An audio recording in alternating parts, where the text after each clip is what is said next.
Our 10th visit brings us to one of the strangest of the 17 principles of success, because it is the principle which makes it possible for you to convert into an asset every adversity, every disappointment, every defeat, and every failure you meet with from now on the remainder of your life. Yes, the principle of learning from adversity makes it possible for you to transmute all your past failures and mistakes into an asset which will help you achieve outstanding success in the future. At the very outset of this visit, I wish to call your attention to an important fact which may give you immediate possession of the great master key to success, namely, that your positive mental attitude is the only means by which you may convert adversities, defeats, and failures into assets. It seems to have been intended that everyone should experience adversities, defeats, and even failures as a part of nature's method of disciplining people to learn how to take possession of their own minds. But the Creator very wisely provided everyone with the means for converting these experiences into benefits of a priceless value, the means being our privilege of maintaining and directing a positive mental attitude. Despite the benefits which we may get from adversities and unpleasant experiences of every nature, no one desires to meet with these experiences. Once you learn that adversities can be made to pay dividends, you will acquire the habit of looking for that seed of an equivalent benefit in each such experience with which you meet. My first illustration concerns a man of whom you may have heard, and I have no doubt you have eaten some of the food which he produced and marketed throughout the nation as a result of an adversity which would have stopped most men cold. The man was Milo C. Jones, who owned a small farm near Fort Atkinson, Wisconsin, on which he made only a fair living until he was stricken down with double paralysis, which deprived him of every portion of his body except his brain. In this hour of his greatest adversity, Milo C. Jones used his mind, took possession of it for the first time in his life, perhaps, and out of that mind came the idea of raising hogs and converting them into little pig sausage. And on that same farm, where previous to that adversity he made only a mere living, he found the seed of an equivalent benefit that compensated him for the loss of the use of his body and lived to see little pig sausage yield him a huge fortune. Isn't it strange that so often people have to be cut down by failure and defeat before they learn that they have minds capable of mastering all of their problems? My next illustration is based on an adversity of a man whom we all know because he was President of the United States, and his name was Franklin D. Roosevelt, who was stricken in the prime of his life with polio, which destroyed the use of his legs. Instead of sitting on a street corner with a tin cup and some lead pencils, as many another might have done under similar circumstances, Franklin D. Roosevelt transmuted his affliction into a buildup of his self-reliance and lifted himself to the highest position available to mankind anywhere on this earth, got that position and held it until he passed on, held it longer than had any previous president.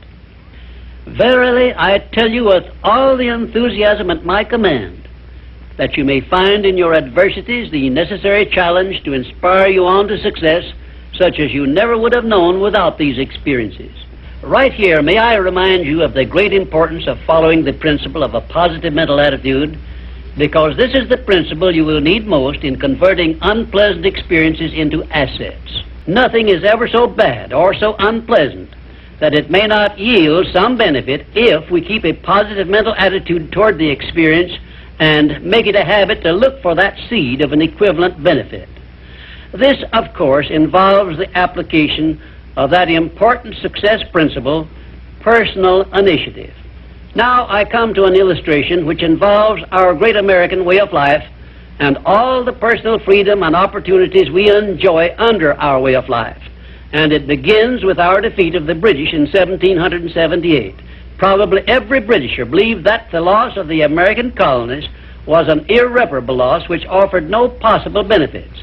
Yet you and I know that if we had not defeated the British and made ourselves rich and powerful, the British Empire probably would have been wiped out in World Wars I or II. We know also that although the British Empire survived those two wars, It was our financial help which saved the British from starvation and bankruptcy. So, today, every Britisher should give thanks for the defeat of Lord Cornwallis's armistice, because that defeat finally became the means of survival of the British Empire.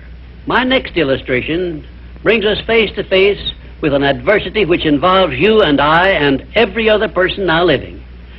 I have reference to the trend in this and all other countries to rob individuals of their rights of personal freedom, a trend which is in direct violation of the obvious purpose of the Creator to give every individual the privilege of freedom of thought and action. There is something definite you and I can do about this common trend to rob us of our rights of personal freedom. We cannot turn it back entirely by our individual efforts, but we can and we should do something about it where it affects us individually and where we know what we can do and how we can do it. Of course, you will ask, what can I do to influence a world trend? And I shall answer by saying there is something definite that you can do. You can refuse to accept this common trend and take full possession of your own mind, thus fulfilling your personal responsibility to your Creator. Remember those two sealed envelopes I mentioned in a previous visit. One of them is labeled riches you may enjoy by taking possession of your own mind.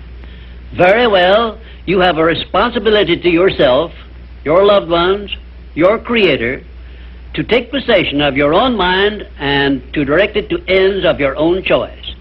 This responsibility is yours, and no one else can rob you of it or fulfill it for you. You also have a responsibility to your country, which has given you our great American way of life. Our great system of free enterprise, which is so designed as to provide one with every possible motive for taking possession of his own mind and writing his own ticket in life. It is definitely a part of the overall plan of the universe to give man the benefit only of those blessings he recognizes, embraces, and uses constructively. Tie your arm to your side and take it out of use, and nature rebels immediately by causing the arm to atrophy, wither, and become useless. Neglect to keep in contact with your friends and cultivate them, and you lose them. Show indifference to the patrons from whom you earn your living, or the employer who pays your wages, and very soon you find yourself without a market for your services. It is an inevitable law of nature that you lose that which you do not use. And of course, this applies to the use of your own mind, the same as to everything else. And we who so often boast that we are citizens of the richest, the greatest, and the most powerful nation civilization has yet produced, will do well to remember this law, through which we lose that which we do not properly use. In this visit, I have brought you what may be a surprise, or even a shock, by introducing this great principle of profiting by adversity.